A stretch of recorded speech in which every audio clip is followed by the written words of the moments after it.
Hello, guys, and let's talk about the Great North yet again. And this time I want to touch base, and it's not the bad kind of touch base, it's the good kind, on character relationships, dynamics, and even, commentary on LGBT representation. With this recent episode of The Great North that just aired on Sunday, which is titled Pride and Prejudance Adventure, there will be a lot to talk about. There was a lot that went on in this episode, and I had to just make a separate video just for this. If you saw my weekly thoughts already, I did not include this video, and now you know why. And if you haven't seen this episode or any of the show, just keep in mind there will be major spoilers for the show in general. So if you're easily triggered by that, definitely watch the show and come back later, unless you don't care. And without further ado, let's get into the breakdown. So first I want to start off by saying the Great North continues to prove it can be different than Bob's Burgers while still retaining the good things about the show. I don't understand a lot of the criticisms to the show because most of them are, oh, it's not the same as Bob's Burgers. Well, maybe because in my opinion it doesn't have to be and it shouldn't be. I think that the Great North is definitely its own show. The Great North's main focus is 16-year-old teenager Judy Tobin, and she's a really interesting character in my opinion, even though we've only had a few episodes with her. I know some people don't dig her, but I find her at least more interesting than another new teen on the Fox anime lineup, Duncan Harris. I think the Great North is more representable of teenage life than Duncanville is, and it's really not even trying to be. Duncanville's main premise is about a teenage boy, yet I think the Great North does better like tackling with its subject of teens, and I just find that really weird, but it's one of the things that I enjoy about it. And unlike Blessed Hearts and Duncanville, this show continues to just hit right out of the gate. Only one episode was just fine, but the rest were all enjoyable stuff. The Valentine's Day special Avocado Barter Adventure proved to me this show has a lot of potential to be really good. Because that one had a great backstory into how fiance Honeybee met her boyfriend Wolf, and this episode that recently aired only strengthens my argument. So first, Pride and Prejudance Adventure first opens up with Judy telling her imaginary friend Alanis Morissette about how she is going to ask a boy to the Thomas Winterbones annual Ladies' Choice Dance. Because Thomas died not getting to marry the love of his life, the town dedicated the name of the annual dance to him.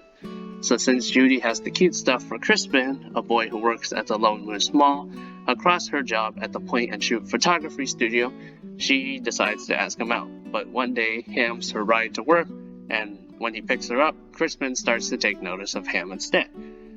He then uses Judy's receipt as an excuse to come visit Ham, and it sort of starts a little love triangle kind of thing. They go to Ham Shea and start spending time, but all Crispin seems to do is give all his attention to Ham. It's even more evident when they go to school. When he passes a note to Judy, it ends up being for Ham.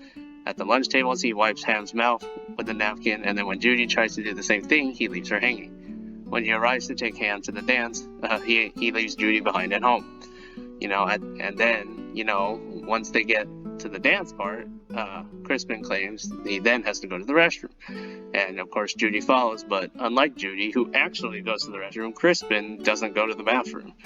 He then uses that time to start dancing with Ham. And then they decide to kiss. But not until Judy comes out of the restroom and actually sees the whole thing with her own eye. And this is where all the signs of Crispin being interested in Ham really start, actually being true, because, before, there were little hints and stuff, but, now that they're about to kiss, it makes more sense. Oh, Crispin's dancing. So is Ham. They're doing it at each other. I know I said already that they were going to kiss, but I would like to show you guys a clip of them actually kissing, because it's not the same as me just putting a still there and showing them kissing, and it honestly isn't the same. Oh, this is it. She's about to see it. She's about to see it. Oh, but... Judy, wait! We were were trying not to waste the dance floor moments. Crispin was supposed to be my date. And newsflash, pinto beans are not a good gift. And then, once Judy, of course, lashes out at Ham, she walks off, and then Ham has to leave Crispin because he can't just do this to his sister. It's, it reinforces the kind of bond they have that I will touch on a little bit later. And, of course, Judy's upset, because she thought Crispin was supposed to be her date. In just a few minutes, this plot of the episode throws out a lot of us, and it's definitely an interesting, yet, you sort of feel bad for Judy, that kind of thing. It's an emotional ride. And, now I want to take a little pause for a little bit and talk about, the bond between Ham and Judy. One thing I've noticed is I really like their Alaskan sibling bond. They call themselves Alaskan twins because they're only 9 months apart from each other. And I think it's a lot of fun. The characters, both of them, Ham and Judy, play off each other very well. Ham is the more calm to Judy's wild, and while that plot line could be cringe to some people, in my opinion, I think it's very representable of teenage life. There are many teenagers that just can't take a hint that the other party is not interested in them. And this episode does it incredibly well. There were a ton of giveaways from our end, but if you think, Judy's was oblivious, it wasn't good, but we have to think back to when we as viewers were teenagers like Judy, because, we're kind of a young and dumb thing. We might not see the signs if we're interested in someone. That doesn't necessarily mean they'll be interested back. And it's very relatable, at least to me, to see Judy go through this phase. Because, for some of us, it has happened, or I've seen it happen to someone else. It has happened to people. And, again, now we're going back into recapping and breaking down the episode. And, while the twist with Ham and Crispin kissing while Judy goes to the bathroom, I saw that a little bit coming. But the delivery of it was entirely excellent after that. So then I like seeing Judy get upset and then sad at the same time. She talks to the imaginary Thomas Wintersbone and is finally able to come to terms with herself and her selfish behaviors and thoughts towards Crispin. I liked how she finally comes to realize that the theme of the dance shouldn't be about his death, but rather how it should be for anyone and anyone they like. I did like seeing that Thomas was actually gay. That was not expected to me, at least, although some other people that I've seen talk about it on Twitter, they said they expected it. And, I'm going to go a little bit on a tangent here, but I did dig Leslie Jordan's voice. I already watch him every week on another sitcom on Fox, Call Me Kat, and I don't think that show is definitely as good as this one, not even close.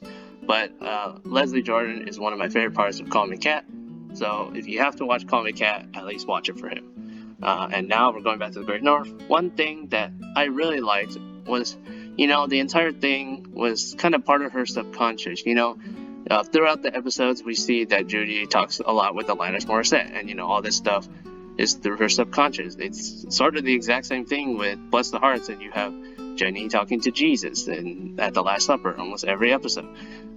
It honestly makes me wonder what else lies within those characters, to the point where they have to talk to their subconscious, just to get a second opinion on these kind of things. And maybe Judy may have made up the new Thomas Wintersbone backstory while she's quote-unquote talking with Wintersbone, but I feel like her reasoning for this is sort of to state what the school dance should be really about. She's finally coming to terms and self-realization of her selfish behavior, and this will help her come to terms with her obsession with Crispin versus, her love for her brother. And, in the end, she decides to give in and make her brother happy. Thomas and Ruby weren't in love? Their biggest dream was to live in 2 separate cabins.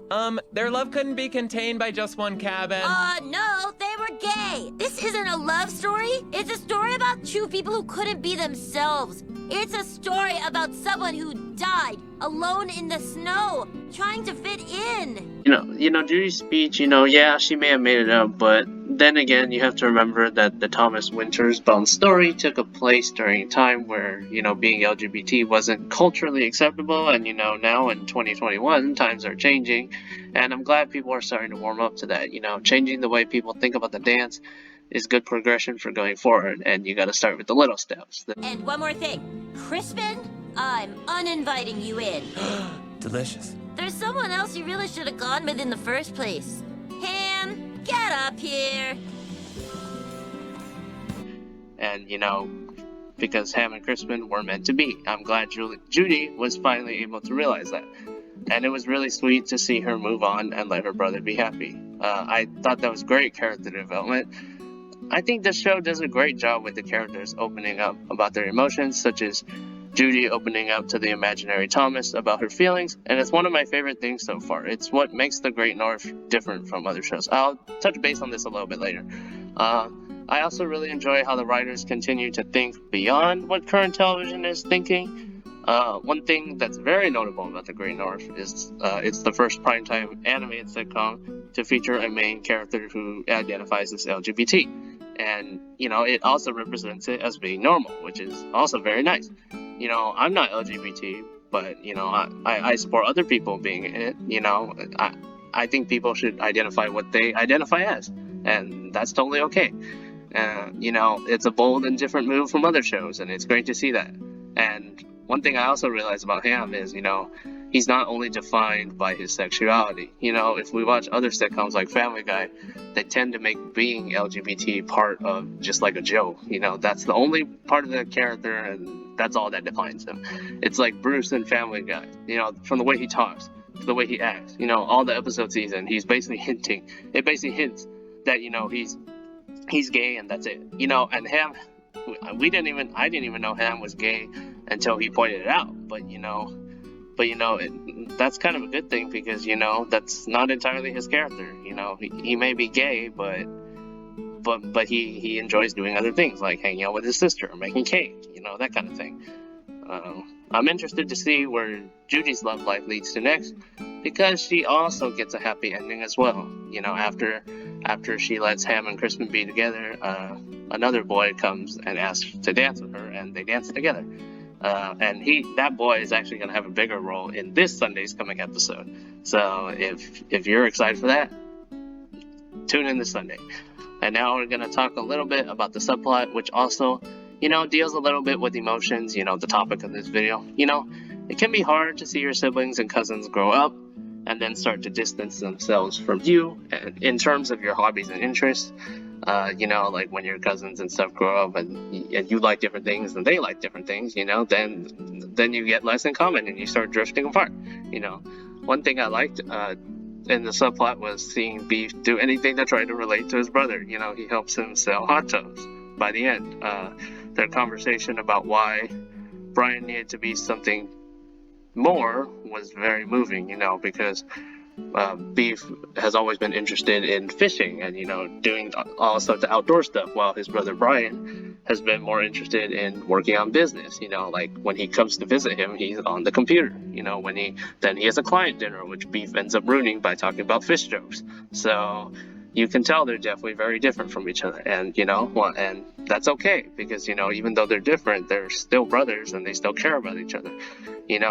One thing I've noticed about The Great North, and I'm tapping in from earlier, with the Judy main story, is that's different from Bob's Burgers, is that the characters are more open to expressing their feelings, than other characters from other anime sitcoms, even the Belchers, to be honest.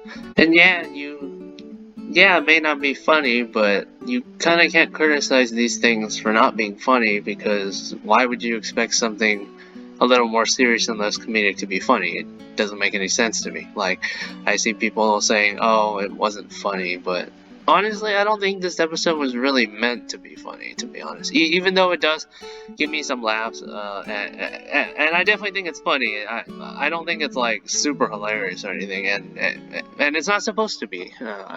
I think this subplot does a great job, and it's really nice to see these characters open up, and that makes it a lot different than the other shows on the block, and the family also loves each other.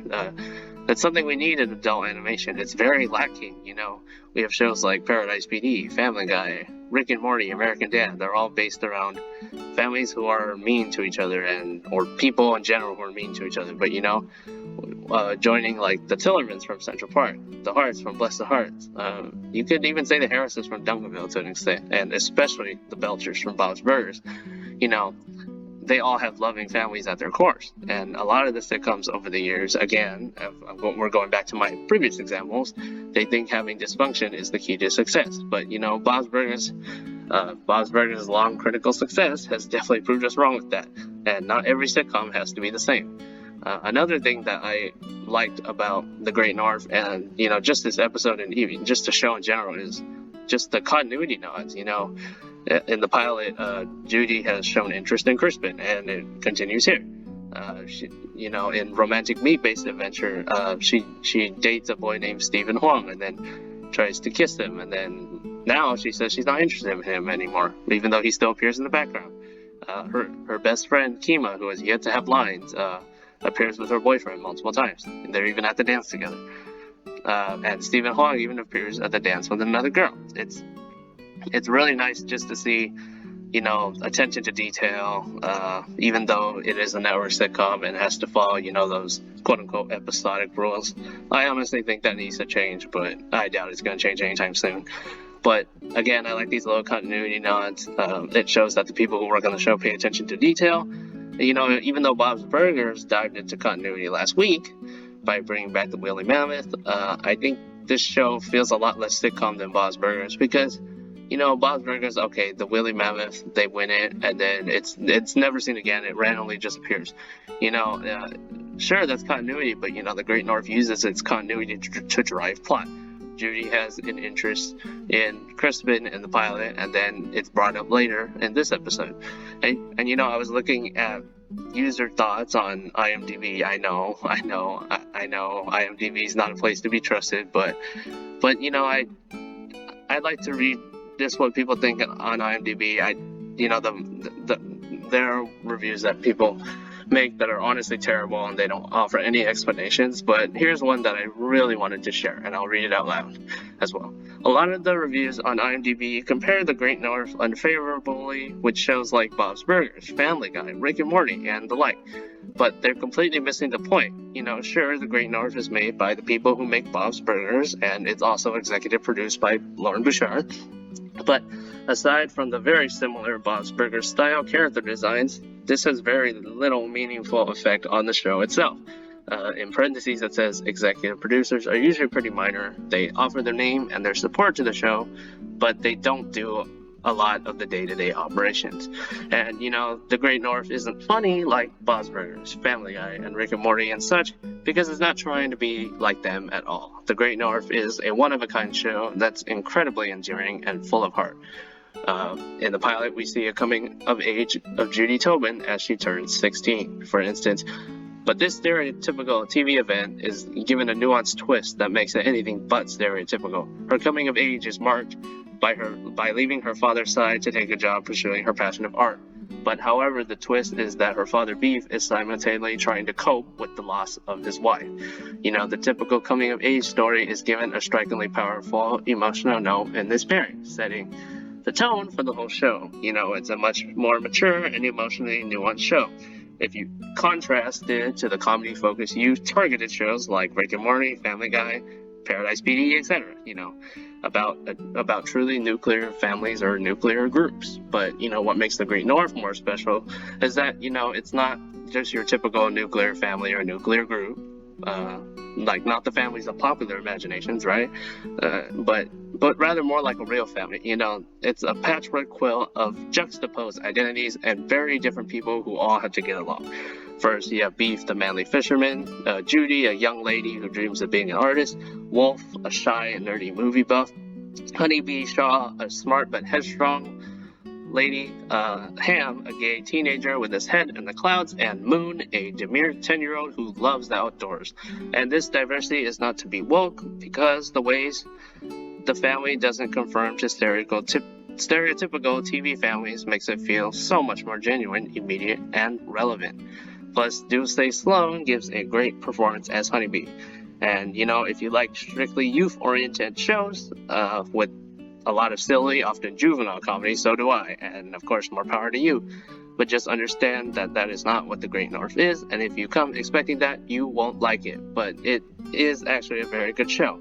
This is a show that might even make you cry. You know, and now we're going back to my thoughts. You know, one thing I liked about this review a lot on IMDb, it's probably easily the best one, is that I agree with a lot of their points because, you know, the show definitely is not a clone of other sitcoms. You know, despite it featuring a family, it tackles a lot of raw emotions. And, you know, like in the pilot, Beef and Judy, you know, both have to come to terms with, you know, separations, you know, that kind of thing. Because, you know, Beef lost his wife years ago, and he doesn't want to lose Judy when she goes to get her job. And it's the same type of thing in Romantic Meat-Based Adventure. The fourth episode is when Beef is nervous to get out there because he thinks that the girl is going to leave him again. And also Judy, at the same time, is also nervous to, you know, get out there because she doesn't want someone's hair to be stuck in her braces. You know, this is a very coming-of-age show that, you know, deals with a lot of raw emotions and actual real situations. That makes it a lot different from other, you know, stock sitcoms, you know, and Bob's Burgers is kind of guilty of this sometimes. So I really hope The Great North becomes something a lot more. You know, I think it can compete with a lot of other shows. And, you know, I like that it's more open and raw because, you know, it's a nice change of pace from other shows. And, you know, Pride and Prejudance Adventure, not only has two interesting plots that focus on real-life issues such as raw emotion and LGBT, but it's also one of the funniest episodes of the show and one of the sweetest. And those who are asking for a grade, I'd probably give it... No, I'm just kidding. I'd definitely give it an A. This was a great episode. I loved it. You know, the only thing I had an issue in this episode was that the twist in Act 2 is pretty predictable, you know, again, with the kissing and stuff. But the delivery of this episode is absolutely excellent. I honestly am not too big on spoilers. I don't care. I care a lot of how an episode is delivered. You know, if you go back to Bless the Hearts' first Black Friday, you know, when Violet goes loose from her mom, and then Wayne finds Violet roaming around the store, you know, then he offers, you know, to help her find her mom, and that's where it's shown that Violet learns how to draw. But, you know, it's how they get to getting back to the mom that makes it so good. You know, we know that they're going to get there, but it's how it gets there that makes it so good. And, you know, this episode is easily my favorite so far of The Great North. I've already watched it at least 3 or 4 times. It's such an awesome episode. You know, this is an easy recommendation to any person. This show in general, like, I can easily recommend it to anybody. It's easily one of my favorite new adult animated shows. Wise, yeah, it just has a lot of quality. You know, even though it's not funny, you know, it offers a lot more. You know, like dealing with raw emotions. You know, more realistic kind of stories. You know, that kind of thing. They're not just stock sitcom stuff. And you know, this episode only strengthens my point with the potential the show has. And of course, Lizzie and Wendy and Co., if you're listening, you have my seal of approval. Keep it up. This could easily be one of the best shows of the 2020s. So yeah, that's pretty much it for this episode breakdown. I hope you enjoyed watching this. I really enjoyed this episode. I really hope that I can do more in-depth breakdowns of The Great North or even some other shows sometime, like Central Park or Bob's Burgers. I had a lot of fun making this. And check out my other videos on my channel, and even like and subscribe and share my videos to your friends. And also, if you want to share your thoughts about this episode or even something you want to ask me a question about my channel, let me know down in the comments, and I'll see you guys next time. I'd appreciate that. Take care, and thanks. Way up here, you can breathe the air. Catch some fish or gaze at a bear. Wow! The Great North. Here we live. Here we'll stay